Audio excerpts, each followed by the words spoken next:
ঘৰ হ'ল পশ্চিমনাথৰিত আমি পানী উঠাৰ কাৰণে ইয়াতে আহি আশ্ৰয় লৈ আছোঁ। এটা হয় নহৈছে আমাৰো। কিমান ঘৰ মানুহ আছে? আমি ইয়াতে 6 ঘৰ আছোঁ। কোনোবা আহিছে না সকলো? কোনোবা আহিছে মই গম পোৱা নাই, মই এইমাত্ৰ আহি গ'লোঁ। এই গতি হৈছে টিহু পৌৰসভাত বিল্ডিঙে নাই, নলবাৰী পাঠশালা গোটেইতে কোৱাৰ্টাৰ দিছে। আমাৰ টিহু পৌৰসভাত আজিলৈকে কোৱাৰ্টাৰ নাই। এই বানপানী হ'লে আমি ইয়াতে স্কুলত থাকিব লাগে। টিহু পৌৰসভা মোটামুটি 20 বছৰ চাকৰি কৰা হয়। এই চেয়াৰমেন এই বাইদেউ এই ঘৰ বনাই দিম যিখিনি সুবিধাখিনি পাব লাগে সেই সুবিধাখিনি পোৱা নাই। সেই পোৱা নাই গতিকে আমি আৰু বস্তুখিনি কাৰণত কম ফুটবা আহিলে কিবা কৰিব আহিলে এতিয়াক লৈ একো খাই খবৰে নাই। আমাৰ ইয়াতে আমি মোটামুটি 14জন 15জন আছোঁ। 14-15টা পৰিয়াল। পৰিয়ালটো আমাৰ পৰিয়ালটোৱে। গতিকে আমাক যিখিনি মানে আমি পৌৰসভাতো কাম কৰোঁ, তাৰ পৰা যদি কোনোবা এটা আহি আমাক যদি অলপ হেল্প কৰলা হয়, কিবা এটা কৰলা হয়, ভাল লাগলা হয়। 7:30 মানত আহে, 7:40 আহি পাইছোঁ আমি। তাৰপাছত আমাৰ স্কুলৰ বাইদেউ নাছিল। তাৰপাছত মই আমাৰ টাউন কমিটি পৌৰসভাত কথাটো আমি জানালোঁ। বাইদেউ আৰু আগতে কৈছিল যে তোমালোকৰ আমাৰ বালিকা স্কুলত তোমালোকৰ থাকিব লাগিব, তাতে মানে শিবিৰ পাব। আমি শিবিৰৰ কাৰণে মাথা মাৰা আমি বাচবা লাগে, সেইটোহে ডাঙৰ কথাটো। ৰাতি 11টাত পানী সোমাইছে, 11টা আমাৰ তাতে সেইটা আপোনাৰ বিদ্যানগৰ 1 নম্বৰ ৱাৰ্ডত।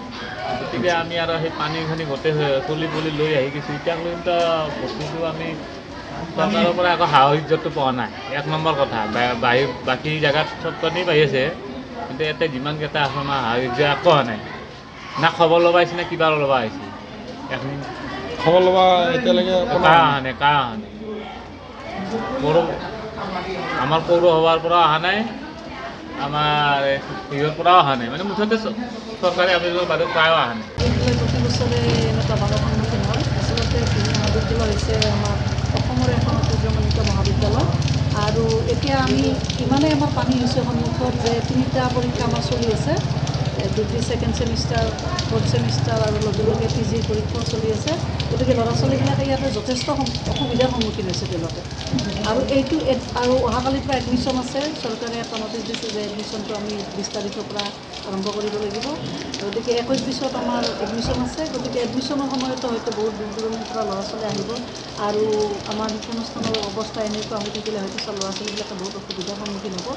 গতিকে আচলতে এইখন মহাবিদ্যালয়ৰ যিটো অৱস্থা প্ৰতি বছৰে বানৰ সন্মুখীন হয়। গতিকে আমাৰ অলপ চৰকাৰে হওক বা অন্য যিবিলাক হেৰি আছে তেওঁলোকেই হওক, আমাৰ অলপ শিক্ষানুষ্ঠানখন অলপ চালে অলপ ল'ৰা ছোৱালীৰ সুবিধা হয়। সেইটোৱে আচলতে আপোনাৰ ওচৰত মই উপস্থাপন কৰিব বিচাৰোঁ। কাৰণ মহাবিদ্যালয়খনে যথেষ্ট অসুবিধা। আজিও ৰাতিপুৱা বহুত ল'ৰা ছোৱালীয়ে মোক ফোন কৰিছিল যে বাইদেউ পৰীক্ষাটো হ'বনে নহয়। আৰু মই আমাৰ ল'ৰা ছোৱালীক ফোন কৰিছিলোঁ, তেখেতে কৈছে পৰীক্ষা হ'ব। গতিকে ল'ৰা ছোৱালীবিলাকে বহুত মানে পিছপৰা অঞ্চলৰ পৰা আহিছে। তেওঁলোকে ঘৰ চোতালত পানী উঠিছে, এইফালে কলেজৰ সন্মুখতো ইমান পানী।